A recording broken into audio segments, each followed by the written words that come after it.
Nous sommes au cosmodrome Vostochny, à l'extrême-orient russe. C'est l'un des plus ambitieux projets d'infrastructure russe au XXIe siècle.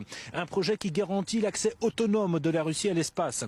C'est donc depuis ce cosmodrome que la fusée russe Soyouz va mettre en orbite basse le satellite de reconnaissance Condor. Le lancement de la fusée est toujours un processus complexe sur lequel travaillent minutieusement des centaines d'ingénieurs et de constructeurs à la fois. Les préparatifs commencent par l'assemblage des parties. Tout se fait en mode presque automatique, mais les spécialistes vérifient minutieusement le fonctionnement de tous les composants. La moindre erreur peut coûter cher au sens propre du terme, sans parler des années de travail pour produire chacune des parties de la fusée. L'assemblage terminé, la fusée est installée sur le pas de lancement. Les spécialistes effectuent les derniers ajustements depuis la tour jusqu'à l'heure fatidique. Et voici le compte à rebours terminé dans une effusion de feu et de fumée. Le lanceur est propulsé dans les airs. Dans une heure plus ou moins, le satellite Condor sera mis en orbite terrestre basse.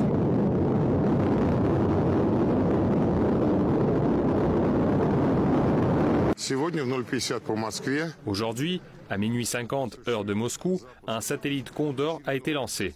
Le lancement s'est déroulé normalement, avec succès. L'équipage a travaillé sans problème. Nous venons de féliciter l'équipage. Le satellite se dirige vers l'orbite cible.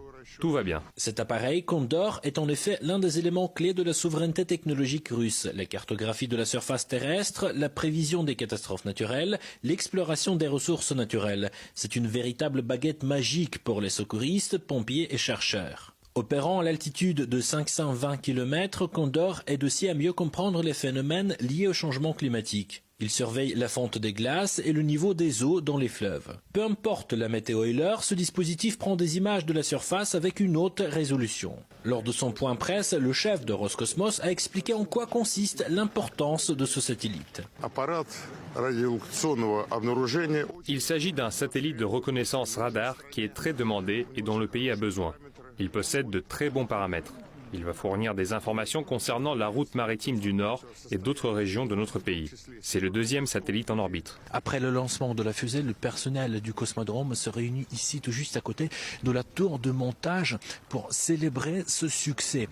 Et donc actuellement, on attend le discours du chef de l'entreprise Roscosmos qui va donc s'adresser au personnel de ce cosmodrome. C'était un travail de qualité. C'est ainsi que Yuri Borisov a commencé son discours.